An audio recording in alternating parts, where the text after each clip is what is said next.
Thank you so much for coming. We are Double Play, the world's only professional flute and tuba duo. Now we're going to keep you in suspense for just a couple pieces to imagine what we've been doing with these kids for the last couple months.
Thank you so much. As I mentioned, we are the world's only professional flute and tuba duo. And those of you that know music or instruments, you probably aren't surprised that we're the only duo quite like this. It is a very unusual combination. The flute, of course, is wonderful for playing the higher notes.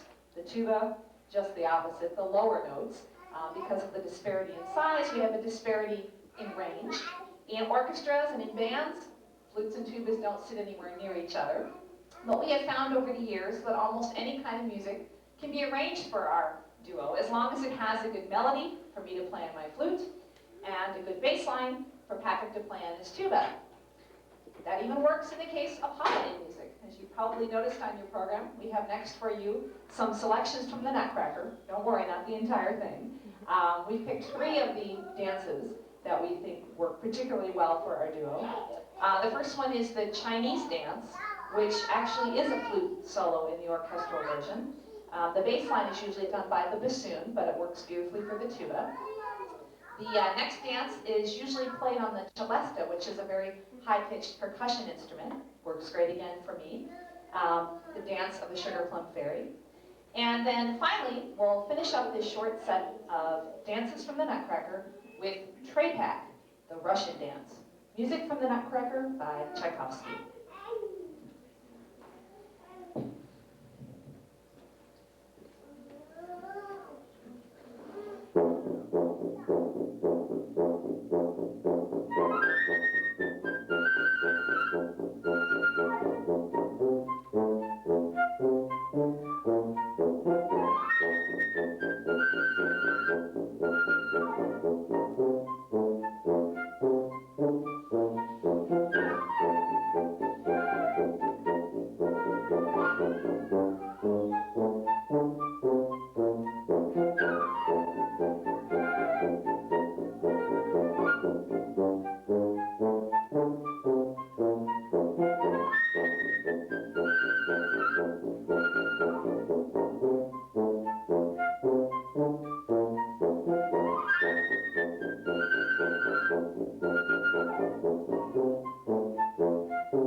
So much. We'll adjust our position here a bit on stage for the part you really came for, to see what we've been doing with these wonderful young children and this fantastic staff here at Desert Voices.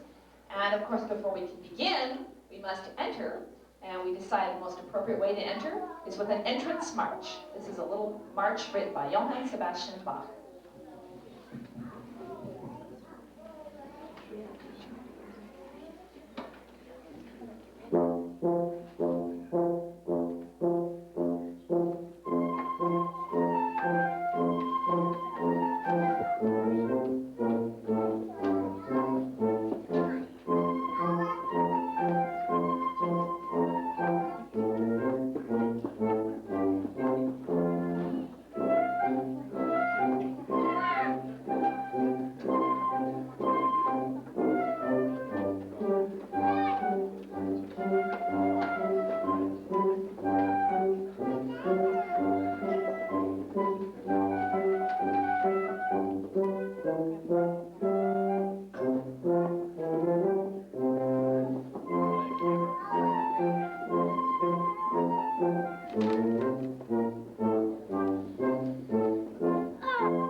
Great job, you guys. Good job, feeling the beat really good today. Excellent. Well, we're going to have the younger members of the school come on stage here and join us. And they're just going to take their time, coming up in their proper rows. You notice we're going to do 3 selections together. For these children, learning to sing is a whole different experience. And Patrick and I have learned a tremendous amount watching how these teachers work with these youngsters, learning to say the different names of the animals. And we found out that Old MacDonald was one of their favorite songs, so we said we can certainly do that one together. And we'll be doing that. And then we're going to do a kind of a jazzy tune by the Beatles, also a little bit of a Dixieland flavor to it, When I'm 64. And then we thought, why not combine the idea of animals and jazz together and finish off our part of the program with Henry Mancini's Baby, elephant walk. And I think we're all set.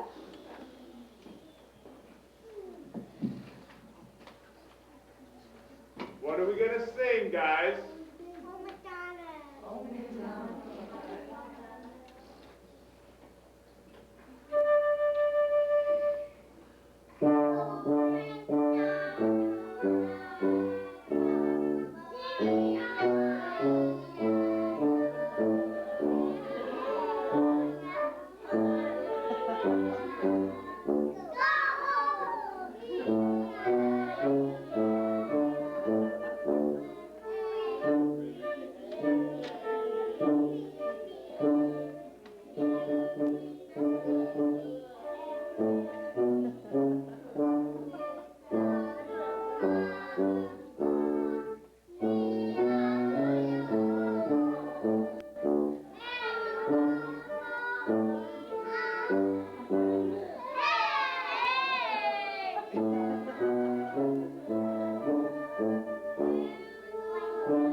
Both very challenging.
All right, great job, you guys. Thank you. Thank you. Enjoy the rest of the show. And Patrick, since you felt compelled to steal the melody from me in Baby Elephant Walk, perhaps you'd like to steal the microphone as well.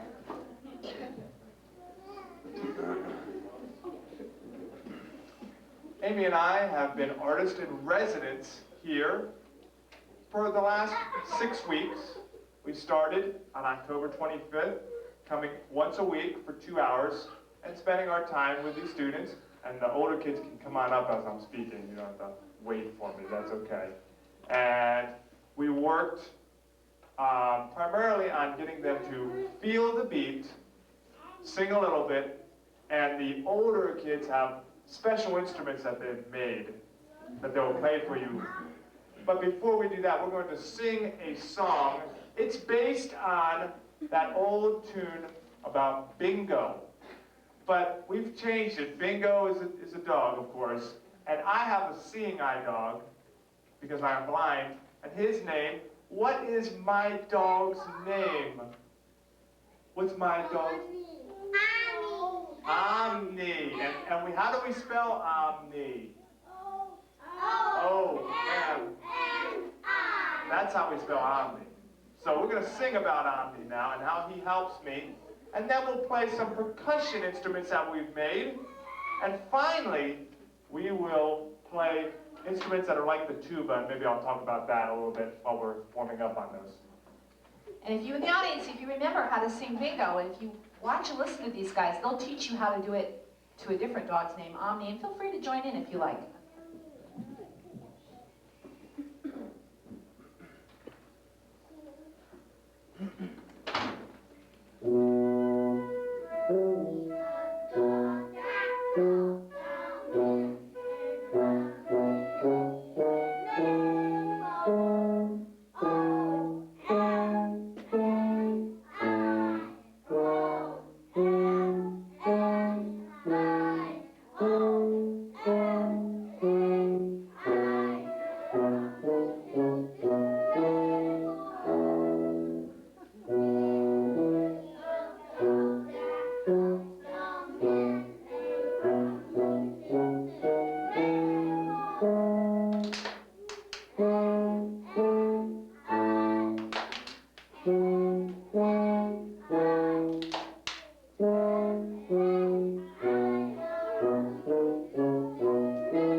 We also learned how to share, which is always a good thing. A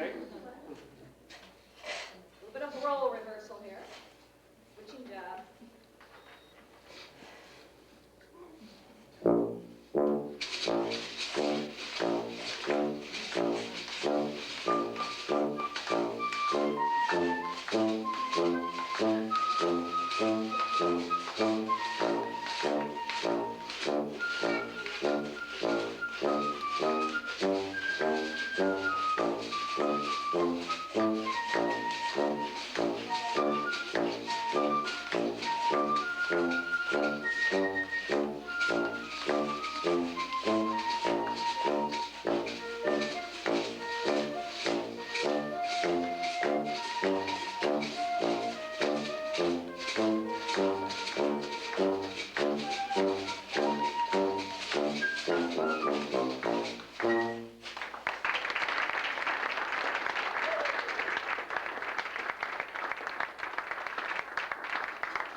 The way you get a sound on a tuba is very simple. You vibrate your lips by blowing air between them,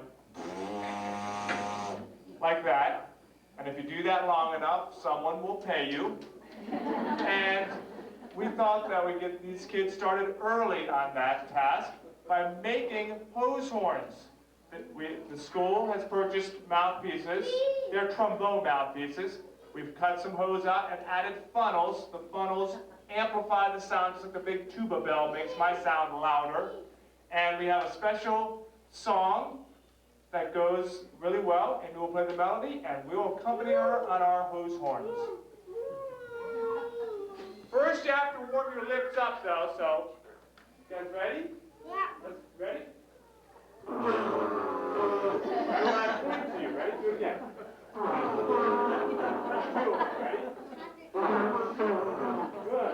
Hey, a proper warm-up. It's crucial, I tell you. Well, these guys also learned that music can be faster or slower. So we're going to do the Mexican head dance. We're going to do it 2 times. The first time's going to be kind of slow, and then we'll do a little faster. But you watch Patrick. Everybody has their eyes on Patrick.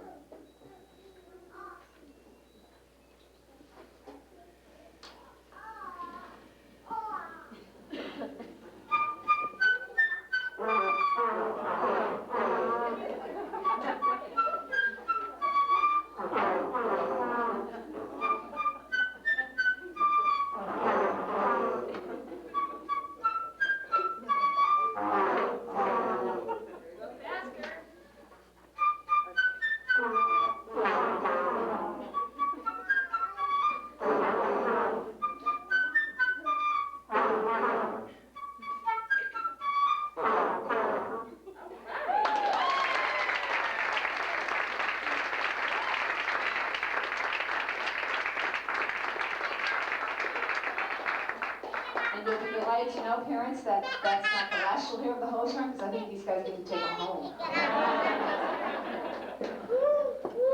Carol England's never been quite the same. I'm taller than no, because The flute, of course, is quite the opposite of the tuba. It belongs to the woodwind family. And I'm not going to give you a long demonstration today, but suffice it to say it takes about as much air to play the flute as it does the tuba, because we blow across an opening rather than directly into it. But I'm going to switch now to the smallest member of the flute family. And Megan knew what this was called. Do you remember what this is called? What's it called? It's a flute. It's a very small flute. You said it. Piccolo, right? What's it called, guys? Piccolo. Yeah, we just learned that today. Good memory. Yeah. Because it's so much smaller, it can play much, much higher. In fact, it plays twice as high as the flute. That comes in very handy when playing marches like this one, the National Emblem March. Please notice that it is not written by Sousa. Everybody thinks it is because it's as good as any Sousa march. But it's written by E.E. Bagley.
Thank you. I'd like to introduce Omni to you, my sing-eye dog, and he's very special because he helps me through my life. There are, of course, dogs that are trained to help the deaf as well, and those dogs are amazing and go through the basic same 2-year training that guide dogs go through, and they can alert a deaf person to a phone ringing or someone calling their name, and they can be quite helpful. And Omni, of course, guides me so I don't run into anyone or anything. And we learned that when the harness is on a guide dog, you should not pet the dog because they're working. And so I will have Omni guide me around so that you can see how a guide dog works. Omni, forward. Of course, Omni only took 2 steps. Because of the step, he wanted to let Patrick know that was there. Forward. And he's looking for the easiest way to travel. Left. I think so.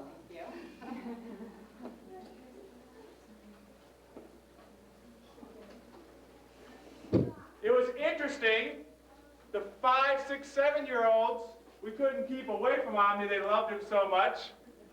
The 3 and 4-year-olds, they're a little afraid of him, so we try to keep Omni away from them. A little uncertain still. Can we go through the middle? Yeah. Yeah, he says we can. Go slowly. And of course he'll stop at the base of the stairs. Just to let Patrick know that they're there. He'll put on his board. He likes to be front and center for the last number.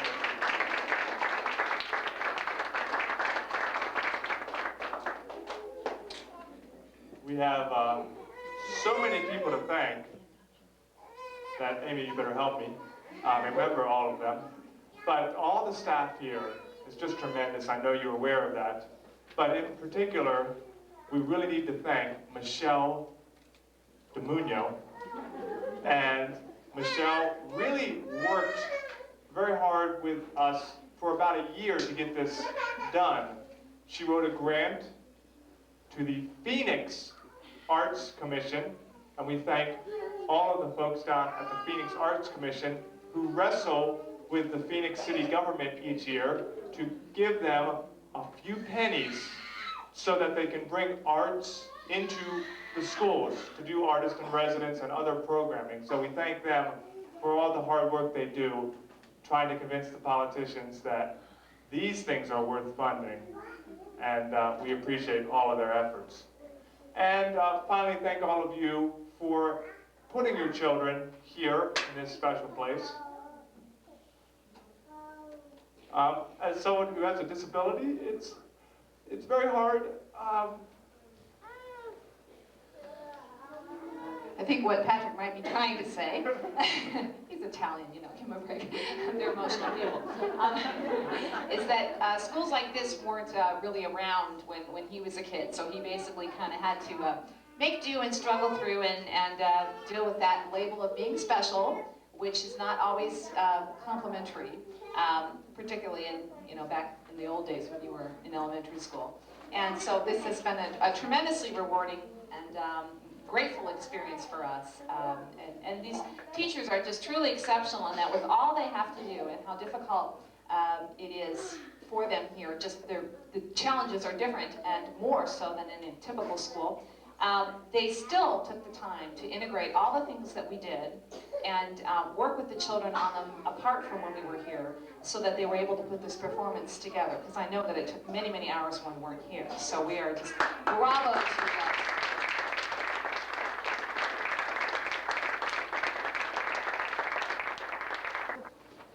We are truly blessed to be able to have grants and to be able to have people in the community understand what we do as a school, to have people like you all who give us your talent and teach our children to appreciate the music and the finer parts of life. School is just one part of it. There's a bigger piece to all of that. And we have a special gift for you. Patrick and Amy, we at Desert Voices want to thank you for the treasured time you have spent with our children and the creative ways you've introduced music into their lives. We would also like to thank you for the outstanding performance you've put on today. We present to you a card that is very Patrick friendly. We didn't know how to braille, so we used puffy paint and put a dot by each of the children's names so you would know where everybody's names were. This is fantastic. Even Omni made it on.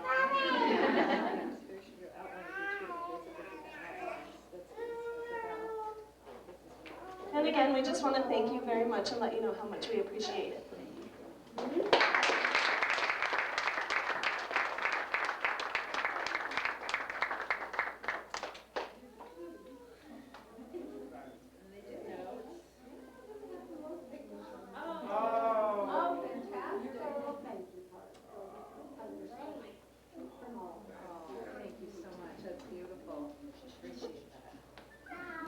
We're going to finish by playing something for the kid in all of us.